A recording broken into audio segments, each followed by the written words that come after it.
Hello, everyone, and welcome to today's webinar session titled "We Are Bonded in the Soil." I am Patrice Lazard, Freedmen Heirs Foundation Project Manager, and your host for today's session. I will also be joined momentarily by our Executive Director, Seneca Edwards-Heron. But before I get started, I do have a few slides for us to review. So I just want to remind everyone that this webinar is being recorded and it will be posted on our Freedmen Heirs Foundation website and YouTube channel. Attendees' cameras are off and microphones are muted. The chat and Q&A functions are enabled, and all questions will be answered at the end of the presentation.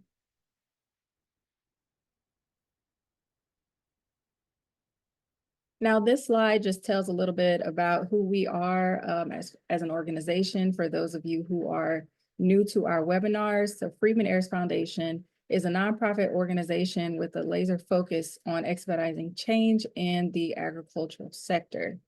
So for our mission and vision, we are committed to eliminating inequities in agriculture by bridging the gap between two worlds, and that is the Black farmers and the marketplace. So for those of you who are new, we please ask that you follow us on social media.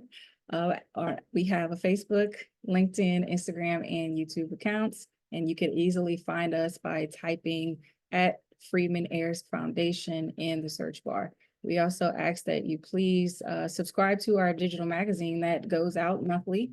When we have tons of goodies in there and resources for farmers, as well as everyone in our listserv. But before I move on with the webinar, I want to take a moment to introduce our guest speaker, Ms. Ashley Smith, founder and Chief Executive Officer of Black Soil Kentucky. And I'm going to read Ashley's biography. I'm just having some technical difficulties on my end, so please bear with me. Ashley, I don't know what's going on, but we're going to Charlie Mike. Just give us a few moments. Thank you. Not a problem at all. Thank you so much, Patrice. While we wait on being able to pull up our presentation, love to have our guests who've joined us today. Thank you so much again for your time. To just drop what state you're representing in the chat. I love to see where everyone's showing up from across the country and beyond. I'm based in Kentucky. Hey, Miss Raynette Jones. The notable African-American Kentucky database is a plethora of information, and Miss Raynette Jones runs that throughout. Hey, Miss Shannon Carr with Cincinnati in the building. What's going on? Great to see you. I was so happy to host you. Hey, we got Kentucky in the building. Great to see it. Maryland, Ellen from Kentucky. Hines, New York. Hello, Claudia. Okay, St. Jean, North Carolina. Lex, All right. Kelly, awesome. Hey, Miss Jamerson, Indiana, North Carolina. Great to have you all today. We're going to have a wonderful time just being able to spend and sup together. So, Patrice? Yes, indeed. Now, before we get started, I do want to formally introduce you with this biography. So, Ashley Smith is a native of Lexington, Kentucky, and she co-founded Black Soil, Our Better Nature, an agribusiness with a mission of reconnecting Black Kentuckians to their heritage and legacy in agriculture in August of 2017. Under her leadership as COO, Smith rebranded the company to Black Soil KY to reflect its broader impact in agriculture regionally, nationally, and globally. Currently as CEO, Smith leads the one-of-a-kind Black woman-owned agribusiness, which specializes in procurement, sourcing, grant writing, and education for Kentucky Black farmers, chefs, and makers, representing less than 1.4%. Smith has brought forth barrier-breaking inclusivity to Kentucky agriculture and its local food system by centering Black farmers and elevating their visibility and perpetuation of Black farming and land ownership. An award-winning and nationally recognized company, Black Soil KY has invested over $1.5 million in Kentucky's tiny yet mighty Black farming sector since 2017 through strategic partnerships, product placement, and cooperative economics. Her industry leadership includes the Federal Reserve Bank of St. Louis Agribusiness Industry Council, Kentucky Black Farmers Conference founding organizer, Kentucky Black Farmer Fund founding member, Team Kentucky Medical Cannabis Work Group, and farming consultant to agricultural coalitions and alliances in Indiana, Tennessee, and Mississippi. Ashley holds a Bachelor of Arts in Sociology from the University of Kentucky, and she is the proud mother of two fraternal twins, Caroline and Trevor Jr. So without further ado, please help me welcome Miss Ashley Smith. Thank you again. And again, I'm so excited to spend some time with everyone today. We do have a presentation. Are we able to share that screen? Okay, great. Yes, let me know if you can see it. It Awesome. should be visible now. Yes.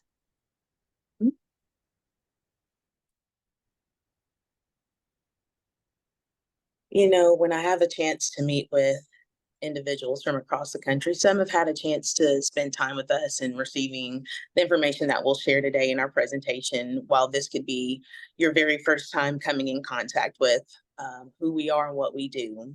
So I'll ask both sides of the equation to oblige as I really work to lead us through our journey at Black Soil. Black Soil KY started to really bring forth an indictment of readily available leadership across Lexington, Fayette County, where I live, or Black land owning families, and they're sharing the agricultural landscape there that made up the hemp, tobacco, equine, and distilling, in which our mission speaks to reconnect them to that heritage and legacy. So you see on our first slide here a collage of the work that perpetuates through the mission, and really the vehicle of that vision coming to life is once we're able to bring forth a connection or reconnection between farmers and families who have to eat, and ensure that those farmers are also able to eat. So we travel throughout the region alongside partners that we'll speak a little bit more in detail about as we go throughout our time today. But we've traveled this year. In 2024, I have been really all over the country, being able to share with local communities and celebrating with them and their successes, and bringing forth real transformation across their landscape of agriculture. So we traveled to Cleveland, Ohio with Red All Green Partnership. That is an amazing group. We learned how to compost alongside farmers from Legacy Taste of the Garden, Indiana, individuals from Common Earth Gardens in Louisville. We were greeted by Farm Credit Mid-America Representative Marcus Tyler, and bringing forth how we can continue mastering our capital. And so you'll also see a lot of value-added products here. We're so pleased to really support a lot of Louisville-based value-added entrepreneurs like Wesley Coffee with ground and whole beans, Fly Girl Candles. We love doing candle making workshops. We've done volunteer engagements with Farm Credit Mid-America there in building a high tunnel. And you also see our seasonal produce cultivated by our farmers, such as the millers there at our fulfillment center. So as we continue on and advance to our next slide, I want to share my contact information. It's really important that you're able to get in touch with me and know how to stay in contact with the services, programs, and products that we offer. So as we advance to our next slide, I'm going to share my contact information. So here's our website. Our blacksoilky.com is where you'll go and purchase tickets, be able to learn more about our events. We've got a great white paper on there talking about the ecosystem of farmers, chefs, makers, and how we really speak to the needs of our Black consuming public and the underrepresentation within agriculture, but also within marketing, branding, those physical representations within product displays, marketing campaigns. Feel free to reach out. Here's my contact, my cell, an email, as well as you can visit us at our fulfillment center. talk a little bit more about that, but that's our one-stop shop for our farmers, bringing their deliveries. It then goes through several channels in order to get to households, institutions, specialty markets, and events. Okay, thank you, Patrice. All right.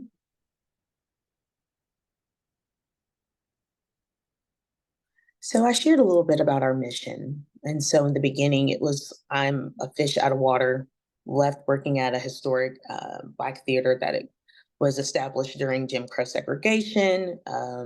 It was closed for about 30 years, and then I was able to work there for 3 years as development and community engagement.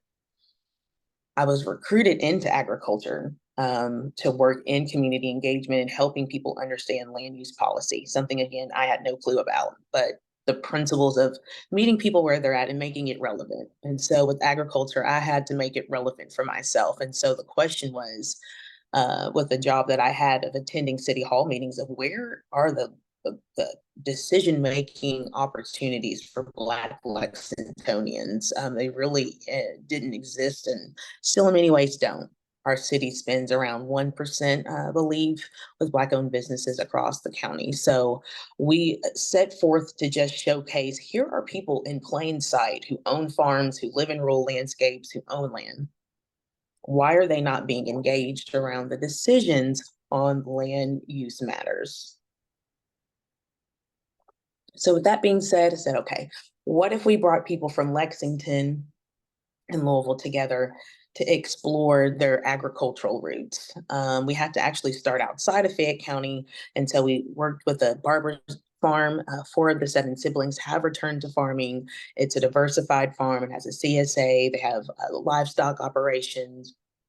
And so Andre, alongside of his siblings, farmed the operation daily. And so from there, through word of mouth, networking, just attending events, being seen and accessible, we continued growing in relationship. And so the vision was, well, we had to balance out finding both of these parties.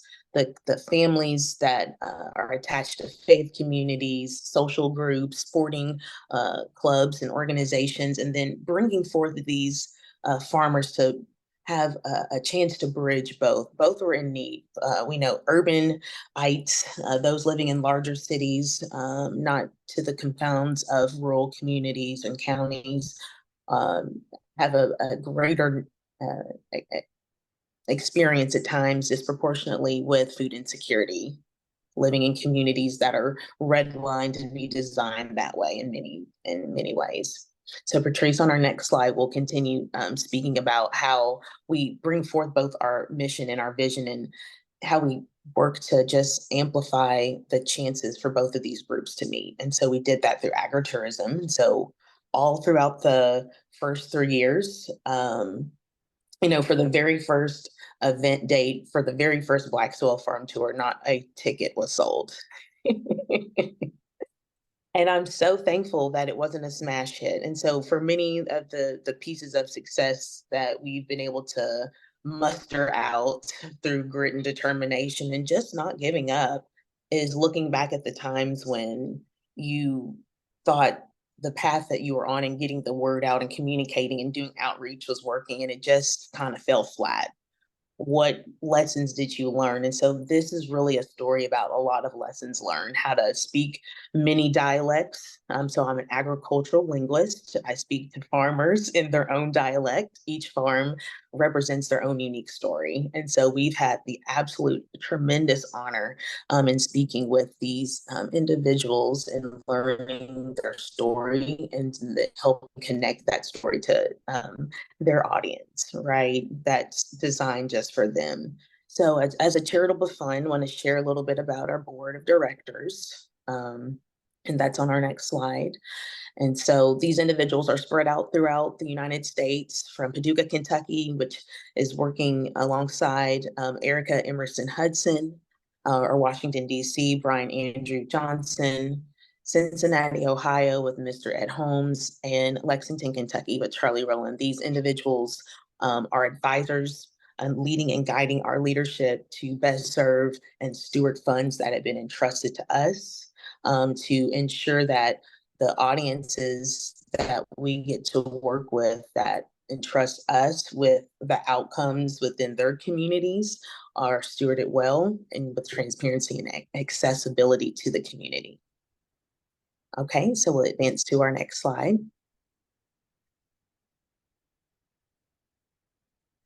So I want to talk a little bit about the superheroes amongst us. So these are our farmers. These are the core grouping of leadership ecosystem participants. These folks are production farmers. They are growing for human consumption. Direct to consumer is really our specialty. We speak to farmers who are wanting to contribute to the local food system as we see that correlation. So again, brand new to agriculture. I'm still under 10 years. So in agriculture, the new young and beginning farmer is that 0 to 10 years. So I still see myself as really being a student of this game and being able to learn from as many people as I can. So as we group and gain more knowledge, we hope to continue in touch with each of you. I'd love to come to all of your states and speak to you about how you can take farmers who are ready, if they've got the spirit of readiness, preparedness, they can be consistent and they're willing to be expand themselves through being molded peer to peer, as well as advanced levels that can challenge them to continue stepping forth. A lot of times it's just people need to know that they can do it and they have someone to look back at and say, yeah, continue on. We just get the stage ready and turn the lights on and get the theater ready. And this is their stage. So we work as, again, their storytellers. So in this collage here is our May 18th local food purchasing agreement distribution.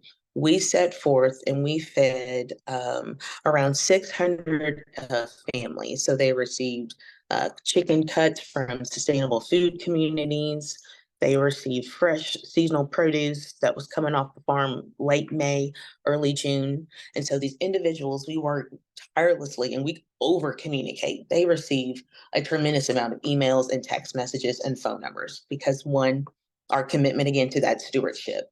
We are the only Black-led entity with a track of this size for the local food purchasing agreement for the state of Kentucky.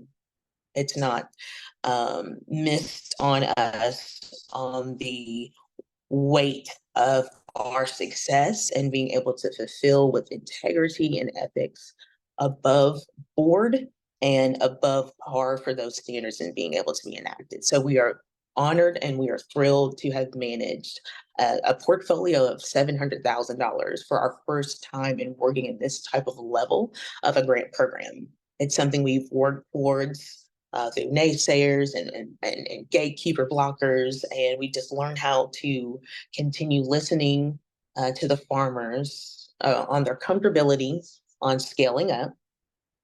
Again, many of them were already intergenerationally farming with family, alongside partners, spouses, children, siblings, extended family.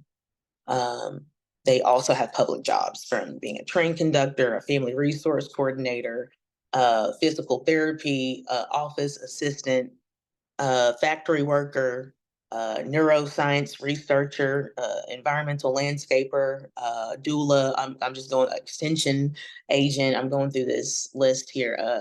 Straight A student who is attends a high school, a former Fortune 500 executive, 2 ag education teachers. Let's see here.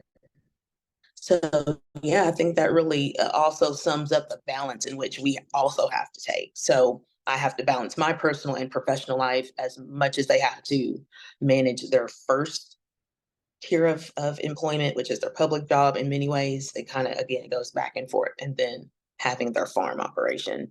So individuals are spread all throughout the state, and we've been thrilled to work with a diversity of farmers in regards to their capacity, their growing capacity, as well as their infrastructure capacity.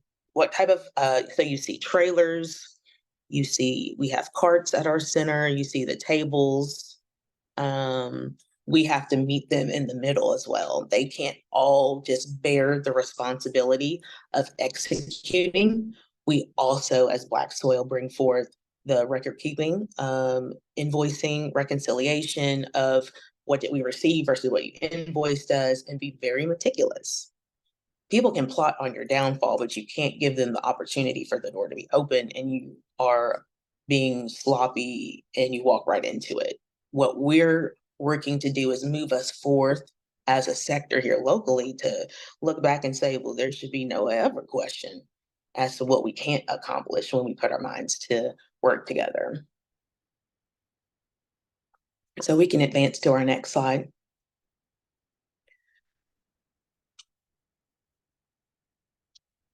So then once we say, okay, we've made these amazing connections with our farmers.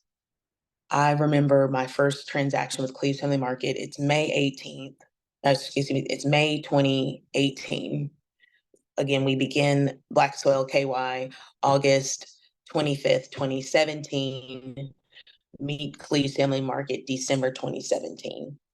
During our off-season workshop series, which turned the model and said, well, the urbanites have come to the rural communities. Now, rural folks, why don't you come on up here to our urban communities and continue education and outreach around what your farm is doing to prepare for next season. There are no days off in this work in many ways. I can start texting or speaking to a farmer at times at 6 a.m. or accommodate a later call around 10 to 11 at times. We've gotten a much better. LFPA really worked to stabilize what we knew we were doing, which was 16,000 households. Now, listen, that was the commitment. We have actually exceeded that 16,000 household number. I don't want to misspeak and give wrong information, but I know we have gone over that. And that looks like going to our next slide will speak really in depth about community partners, but we just got off the road in doing this kind of cultural heritage festival tour from Ham Days, Black Patch Festival, Harvest Fest, Court Days. They speak to that local community's either specialty commodity like Ham Festival, where we then partner with the pork producers, and then they triaged and found local farmers. We made local rural impacts wherever we went. So those 16,000 households could also look like those community partners that we'll speak about in the next slide once we finish speaking about this one. So we create events like Lexington Vegan Week. We do specialty events. We'll speak about State of the Soil that allow us to work directly with that on-site restaurant and procure our seasonal produce, our local meats and value-added goods, such as honey, coffee, candles. I mean, sometimes those will go and be placed in gift shops. Little Fork, Pearls, Castle, Soul Feast Week, which is our 10-day Black food and restaurant week, where each restaurant partner sources a minimum of one ingredient. And literally, that it can be one onion, and people purchase one onion, and I can't be mad at them because they're fulfilling the criteria.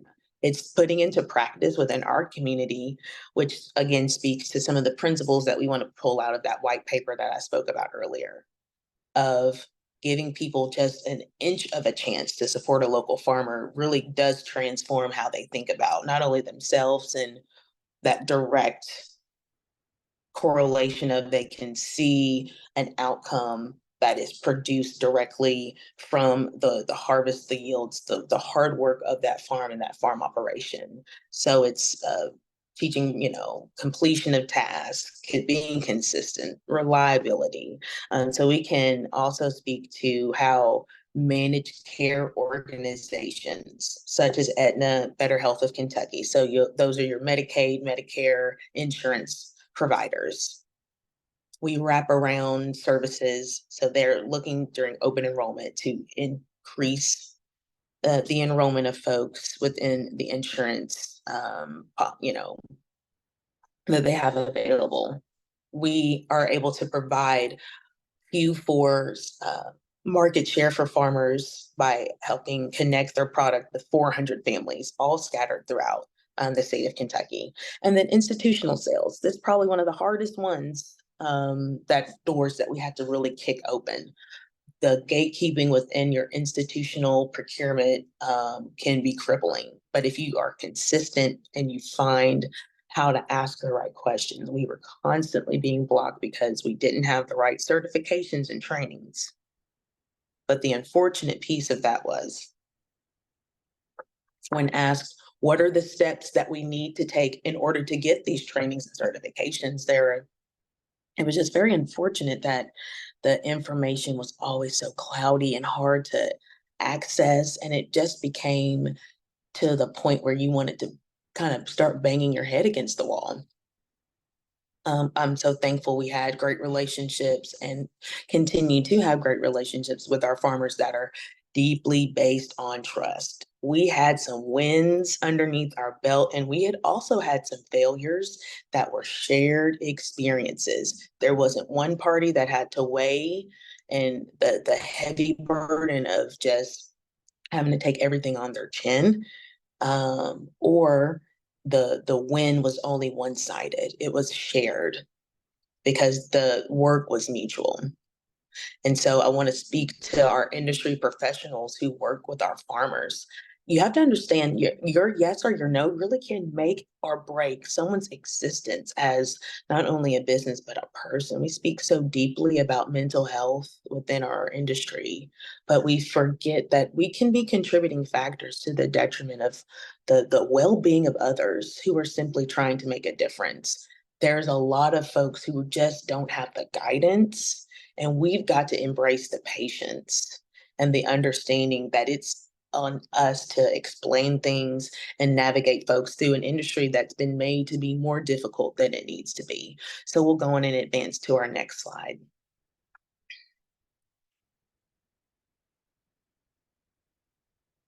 So community partners are the backbone of how we're able to reach 16,000 plus individuals. They are scattered all throughout Lexington, Fayette County and the region, as well as far as West Kentucky, for Paducah for 8th of August Festival, as you see, that starts off there. And as I spoke about that Cultural Heritage Festival tour, the Edge State Media Group, we have a marketing package with them. And I was like, I love the marketing package.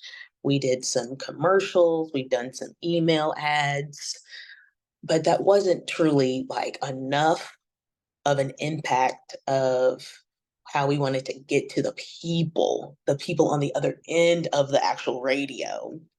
So that's how we were able to curate a joint venture with the media group that says, listen, you already have the relationships. It will take me years to build.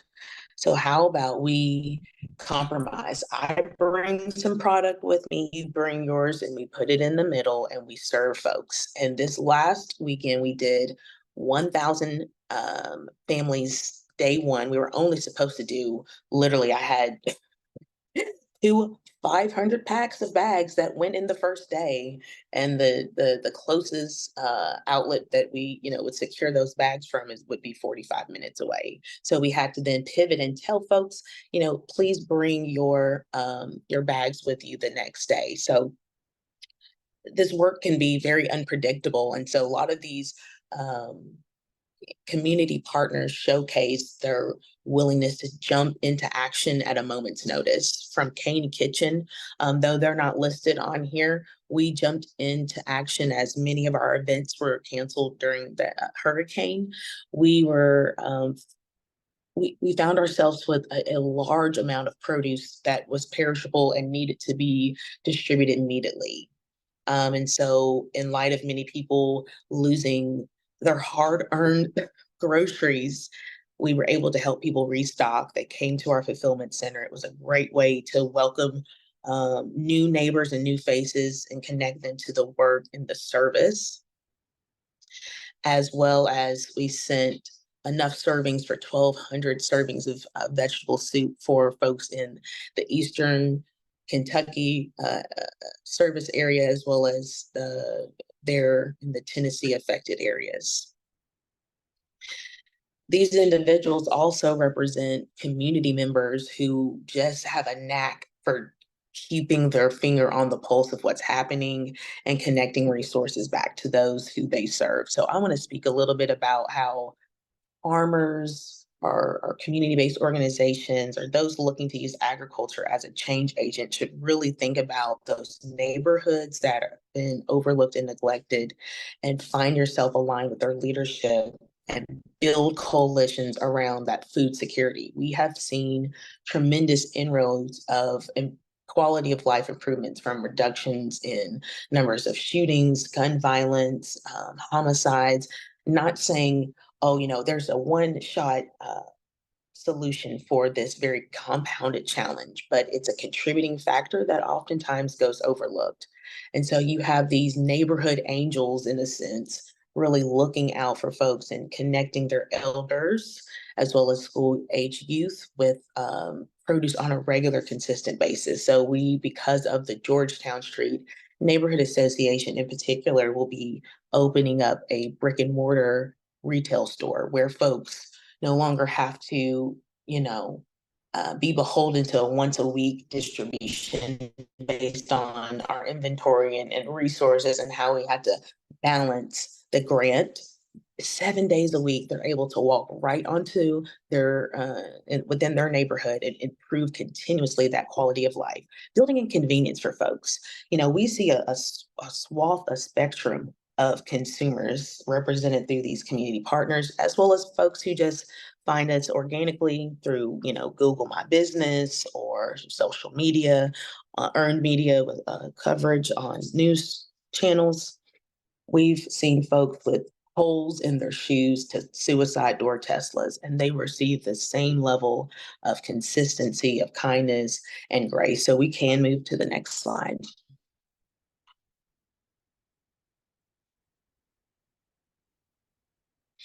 So this is our digital assessment for your marketing and how you're really showing up at the core of who we are.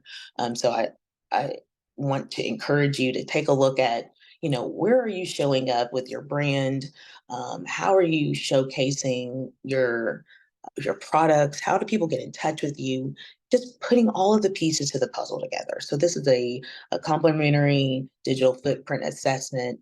This is something that we can connect you with additional resources of looking at ensuring that when people hear about you, they can immediately follow up with you. You can stay in touch, and your brand is continuing to grow beyond your local community. So we'll give you a second to get that QR code secured. Okay, Patrice, we can advance. And thank you so much. I really appreciate you doing this for me. All right, so as we dive more into how we're bonded in the soil, we look at the various avenues of telling the story of land, the story of family, the complications with both, really, and how people's relationships to and with both are layered. We worked with the Millers, Susan and George Miller. You saw them on the very first slide. They're from Eastern Kentucky. And so you see Crystal Wilkinson with the pink glasses. That's our former poet laureate here in the state of Kentucky. And so she released a a culinary memoir, excuse me, and we supported that through a literary dinner where the family read excerpts of the book and shared. I'm just so excited to have been able to also connect seasonal produce and local meats to Chef Isaiah Screech, who then created an Appalachian from scratch farm to table experience. This was all held in conjunction at the Living Arts and Science Center. We also supported Crystal. I moderated a conversation with her at Joseph F. And we also had a chance to work alongside Penguin Random House, which was a really great experience. So you see a collage here. So Praise Song for the Kitchen Ghost really, again, speaks on how the women who raised her through the snapping of peas and recipe sharing and, the smells and how food, again, was a comfort in many ways. And so we were able to really honor the Millers and the Wilkinsons, their Casey County and Lincoln County roots through this event. Okay.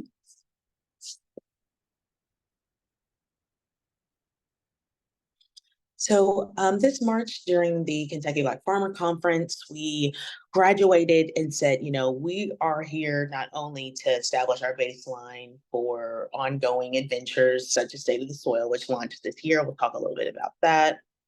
But we also were able to reflect on a glimmer of hope in many ways. So we established those two notches in establishing a new chapter. So we'll explore what that means on our next slide here, Patrice.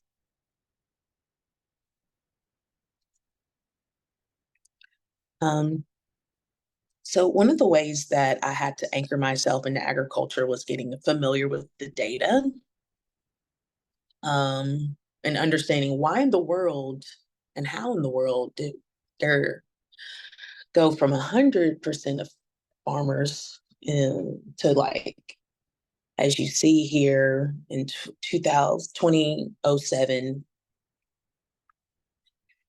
we had 505 Black farms, and then it goes down in 2022 to 312. And so the Census of Agriculture came out.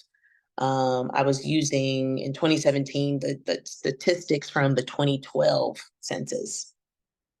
And when the 2017 statistics were released, as this work continued on, that's again, we shift with the data points. And as you see here, continuing to grow, that is what we want to focus on.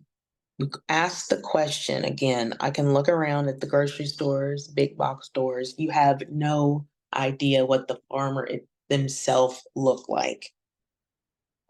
As I dove into understanding the data points, there was a grave imbalance in what our Black farms were bringing off market compared to white counterparts. And so I then had to back up and start asking questions. So some of the reasoning I've heard from people is, well, there's not a lot of them, so there's not going to have a lot of, money coming off the farms. That still doesn't make any sense when you still should be able to post up at a farmer's market and everyone there should really be charging within the same amount of funds or range based on however that market sets that up. And obviously there's room for bartering, but I couldn't shake that part alone. So you put two zucchini down, same input, same type of growing methodologies, they should be yielding the same, but there's a differentiation based on a skin color. So that's really where we went to hound people on, and pound in their heads is, if Mother Nature can't see who puts the seed in the ground, then why do we have such enormous disparities in agriculture? And so we really started focusing on developing market share that was within our control. I spoke a little bit about our decision makers and how, again, you can make or break within your decision-making power, how you release that access, understanding. And so as you can see, the trajectory up is where the glimmer of hope is. It's not to be capitalistic or just harp on money, money, money. It's a progression that shows in spite of many barriers and illusions, restrictions, missed opportunities for folks to collaborate. These individuals went from last place to first place. And when you hold that type of responsibility as the line leader now, it is up to you to ensure that you are above par and you're continuing to grow your regenerative agriculture sustainability practices, techniques, methodologies on your farm, because we're looking to not only continue cultivating the best, but expand that out because everyone has to eat.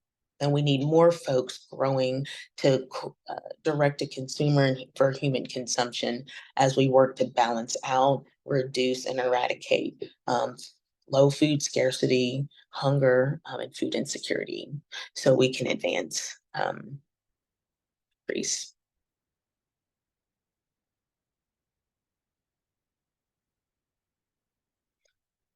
So Eat Local Year Round is our baseline marketing campaign and strategy that says we understand farmers have to have markets those who, again, are focused on direct to consumer, those markets to sustain their operation, while we see our consuming public making some really hard decisions around, do I pay my bills or do I eat? And so we see eat local year round, and the challenge is give your local farmer a try. We're here to bridge, to make it easy and painless. We're here to match make and ensure that you're comfortable, all sides are comfortable and how this goes down, because again, we have not put into practice spending and shopping with each other enough in a way that has been comfortable. It's been oftentimes some excruciating circumstances. So we wanted to make the buying process within our ecosystem of Black farmers and households and faith communities and all of these groups coming together seamless as possible, to ensure that we don't perpetuate divisiveness, drama, chaos, destabilization. There's enough of that. This is an oasis. So as we look to the next slide, we're going to just continue talking about, how does Eat Local Year Round and the challenge. So we're bridging farmers to markets, and we're doing it in ways that are accessible to consumers.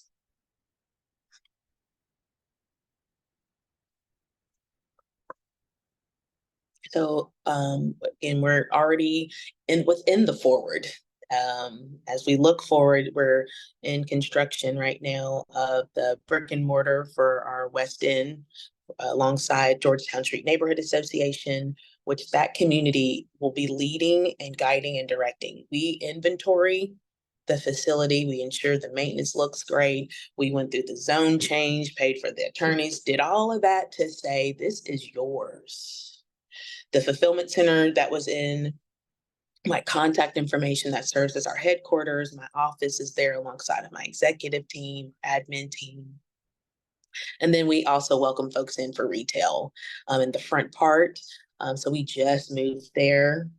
So we're just asking for lots of grace and patience as we really wrap up what has been an in progress past year that has tested and tried leadership. And that's when, again, you get your sharpening. So then our farmer's truck debuted during State of the Soil. And so on our next slide here, I want to talk a little bit about why the Eat Local Year Round Challenge lives out. Like, I had to get off the train of decision maker manipulation, the goalpost moving so much that I was so wore out, became discombobulated and disoriented, and I didn't know how to advance beyond that at times. And so what both of these mechanisms represent is what we can control to the best degree. Our markets that we set the hours of operation, we align the partners and vendors and businesses that we want to work with. And it's not at the mercy of others who perhaps aren't blessed with the anointing, though they might have the affluence. So on our next slide, we're going to show you some pictures of Sprout. This little baby here is brand new to our operation. It's a piece of infrastructure that is a 2-in-1 logistical solution for farmers. First and foremost, one, gets your product and your brand within your vehicle. You can pop up, pull up, however, within a suggested best practice list of values, strategies, protocols, standard operating procedures. So we want to gather up farmers and say, accelerate with us, allow us to teach you how to use these types of mechanisms to advance and get your product out further into the market. So you see the current model right now. So Sprout, this little yellow bunny right here, it's gone all throughout the state of Kentucky. It has pulled up to parks. We see the Broncos football team every week at a park. Their parents shop while they're at football practice. We've gone to within faith communities, again, the Cultural Heritage Festival tours. And so this has a hand washing sink, refrigeration, as well as a freezer. We have components for deep shelving as well as shallow trays. This is a very important accomplishment. We were able to receive a grant from Feeding America that allowed us to completely own this impact. So when we advance this impact, we're not asking folks to pay for a truck, we're asking them to support the impact of not only simultaneously helping farmers connect their products and continue with that visibility. That's a make or break. That's a non-negotiable, as well as getting to the folks who might not ever make it off their street. So we want to continue tying in that Eat Local Year-Round challenge. We're challenging the farmers to get out there and produce, and we're getting to challenge our consuming public to get out there and support. So we look forward to advancing within this initiative. Yes, come on, Feeding America. That's right, Shannon. Shannon and I are in that Feeding America cohort. I had the pleasure of meeting Shannon Carr, Isaiah 55 Ministries out of Cincinnati, Ohio. In Detroit earlier this year. Had a chance to support and host Ms. Carr during State of the Soil, and I'm so excited to continue seeing what great work that they're able to continue up in Ohio. So we'll continue on in our presentation.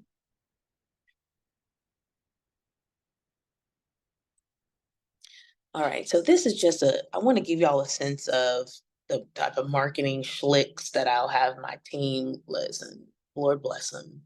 I would not ever want to live outside of my brain and have to deal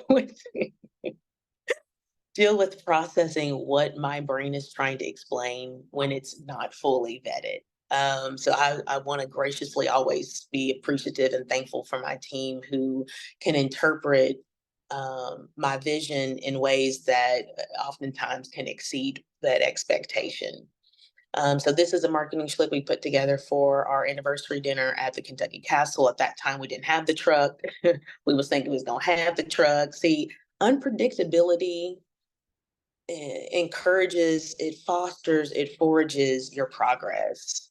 You have to always be alert and thinking about the things that you don't want to have to think about. I spend a lot of time, effort, and energy in spending diligent efforts in sending funds to secure a piece of infrastructure that was delayed beyond my expectations. A lot of things had to change while we waited, but what didn't change was our activation of, listen, when that truck gets here, we got to be day one ready. It got to pull out because whatever was supposed to happen didn't, and we needed to immediately jump into action where we could still salvage of the season. So we'll advance here.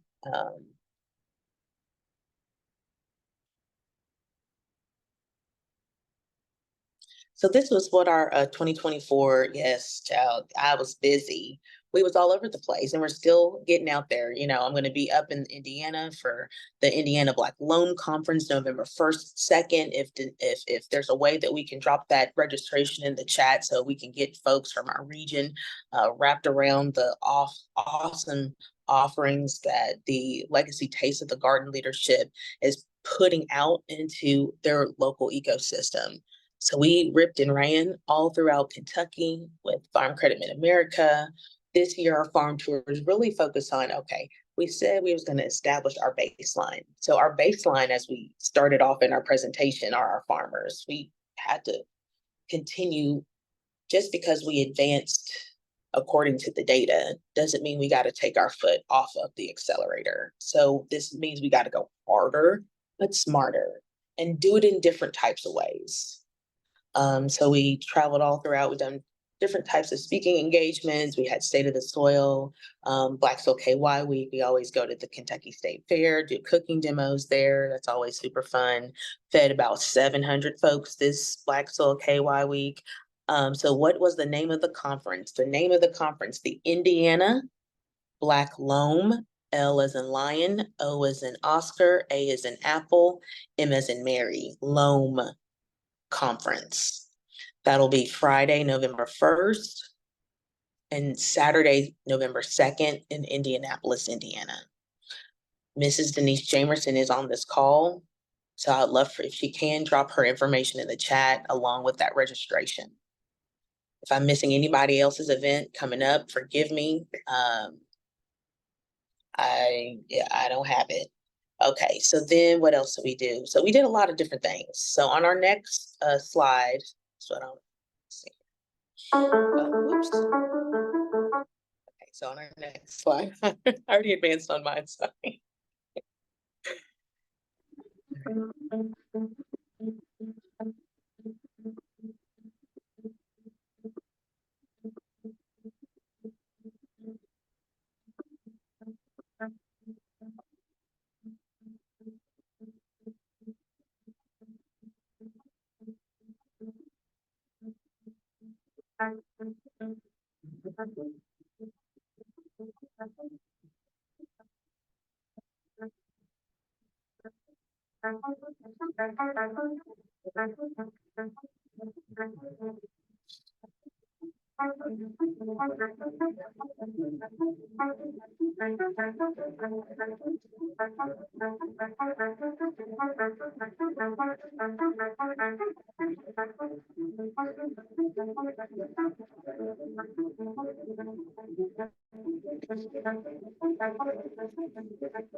All right, thank you so much, Patrice. And y'all done let me talked around and took up all of our time. We are so sorry for that. I apologize. But listen, I will leave you with this last chance. Again, connect with us on social, register today for State of the Soil. We've updated our format. We're going to be taking 2 days of farm tours, as well as having, best practices from the field. Our keynotes, and at the afternoon we'll move to dinner keynotes, kind of spread out with different themes, but we're really excited. So we invite you to scan that QR code. Freedmen Heirs Foundation has been a tremendous support, not only serving as the presenting sponsor for our inaugural year, September 8th through the 11th this past September, but sending amazing swag. And we were able to get their brand into the hands of practitioners, farmers, industry professionals from all throughout the state. So we had Canada, DC, and 17 states represented. So again, I want to thank you all so much for the chance to connect today. Patrice, thank you for your support, as well as just a chance to share. Thank you. All righty, Ashley, and thank you so much for joining us this afternoon. I know our time is almost up, but I kind of wanted to continue the conversation. So I'm going to sneak one question for you, if you don't mind. So I know, we talked about, the direct consumer farming, but I just want you to kind of tell us, how can farmers become involved in those, initiatives, and that maybe not in Kentucky, but maybe in other communities? That's a great question. Well, my leap into aggregation and distribution, so really that's what the core principle of our success has been. We work with multiple farms in engaging around their capacity. So one, do you have any neighboring farmers that you can work with where you can share the load and perhaps create a multi-farm CSA? This will allow you to kind of test the water while sharing again in that risk and reward of getting your feet wet, tipping your toe into direct to consumer. So that's a quick kind of maverick fire spitball answer for that. But if you want to speak further, please reach out. Yes. Well, all righty, Ashley. Well, thank you once again for joining us. I know we're running out of time. I do want to thank our guests for joining us this afternoon. We do have an upcoming webinar next month on November 6th, starting called From the Soil Up, Making the Case for Regenerative Agriculture. So if those of you who are interested in that webinar, please feel free to scan that QR code that you see on the screen. I'm going to give you a few moments to go ahead and scan the code. But yeah, if anyone is interested in Black Soul Kentucky and wants to learn more about that information and initiatives and programs that Ashley and her team are doing at the organization, please feel free to, reach out to her. I'm going to add her email address in the chat. And Ashley, if you can go ahead and just say your email address while I'm typing it, that'd be great.